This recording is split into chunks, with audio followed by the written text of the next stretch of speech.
Stand by for terminal count at T-minus 10, 9, 8, 7, 6, 5, vehicles armed, 3, 2, 1, fire. Missile away.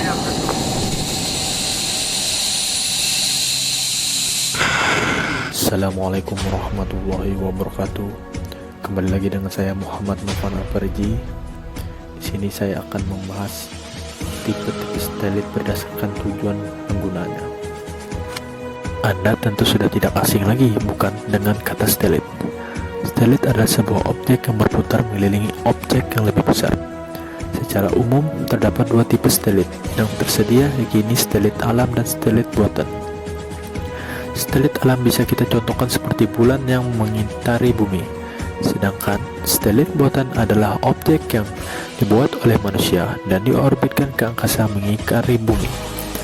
Stealth buatan memiliki tipe berbeda antara satu dengan lainnya berdasarkan tujuan dan penggunanya. Berikut adalah ulasannya yang perlu Anda ketahui. Stealth cuaca. Stealth cuaca bertujuan untuk mengetahui kondisi cuaca dan iklim di bumi. Stealth cuaca juga disebut sebagai stealth meteorologi. Informasi yang tersimpan di stealth cuaca menjadi acuan bagi badan meteorologi untuk memprediksi cuaca. Stealth ini dilengkapi dengan radiometer sebagai pemantau titik panas. Selain itu, stealth cuaca juga dapat menginformasikan masa awan. Dengan begitu, para ahli meteorologi bisa memprediksi curah hujan. Berdasarkan tipe orbitnya, stealth cuaca terbagi menjadi dua, yakni geostationary orbit dan polar orbit. Geostationary mengorbitkan pada ketinggian 35.880 km. Tingkat kecepatannya, putarannya sama dengan rotasi bumi. Di Indonesia, contoh dari tipe orbit stealth geostationary adalah stealth Palapa. Sementara itu, tipe polar mengorbitkan pada ketinggian sekitar 850 km. Keunggulannya adalah mampu menampilkan citra informasi lebih detail. Stealth komunikasi. Stealth komunikasi berfungsi sebagai pemancar sinyal komunikasi seperti radio, televisi, internet, serta sinyal jarak jauh lainnya. Sinyal dari stealth komunikasi dipancarkan ke bumi melalui pemancar, lalu disalurkan lewat kabel optik. Tipe stealth komunikasi ada dua, yaitu stealth aktif dan stealth pasif. Stealth aktif akan menerima sinyal dari sumber sinyal, memperkuat sinyal, kemudian mentransmisi ke receiver di bumi.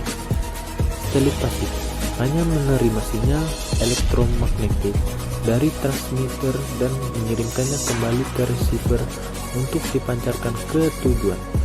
Adapun stealth komunikasi di Indonesia antaranya adalah stealth Palapa, stealth Cakrawarta, dan stealth Telkom. Stealth navigasi. Penggunanya lebih ditunjukkan untuk mengetahui lokasi dan letak geografis sebuah objek di bumi melalui stealth.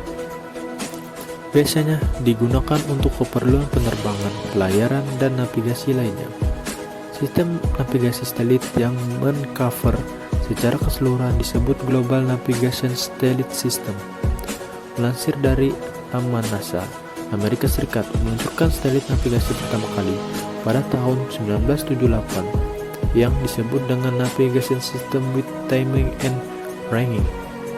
Sistem navigasi sekarang yang sering kita gunakan yakni Global Position System yang menggunakan stealth navigasi untuk menerima sinyal dan lokasi sebuah objek. Stealth astronomi. Penggunanya stealth astronomi cenderung terbatas pada pemantauan luar angkasa. Contohnya, seperti memantau jarak antar galaksi, bintang, stealth alam, dan benda di antariksa lainnya. Stealth astronomi juga digunakan untuk menemukan dan memantau keberadaan planet, bintang, dan galaksi. Teleskop Hubble adalah satu dari stealth astronomi terkemuka dan paling besar karena stealth ini mampu menangkap gambar dari luar angkasa dengan resolusi besar. Jadi, hasil yang disampaikan begitu detail. Stealth miniatur. Stealth ini memiliki orbit yang mengitari bumi. sama seperti stelit pada umumnya. Hanya saja ukurannya lebih kecil, yakni di bawah 600 kg. Ada pula jenis stelit miniatur mikro dengan berat di bawah 200 kg. Sedangkan yang lebih kecil adalah stelit nano, beratnya di bawah 100 kg. Biaya operasional dan pembuatan stelit mini ini lebih murah bila dibandingkan dengan stelit berukuran normal pada umumnya. Stelit untuk observasi bumi. Stelit untuk mengobservasi bumi dari orbit. Stelit ini mendeteksi keberadaan vegetasi, warna pencairan, dan radiasi di bumi. Digunakan pula untuk membuat peta pada umumnya, termasuk juga untuk keperluan kemiliteran.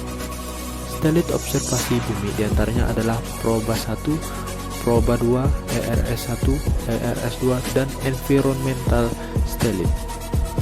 Sekarang Anda sudah mengetahui tentang berbagai tipe stelit berdasarkan tujuan dan penggunaannya. Semoga ulasan tersebut bermanfaat dalam menambah ilmu wawasan pengetahuan Anda tentang stelit.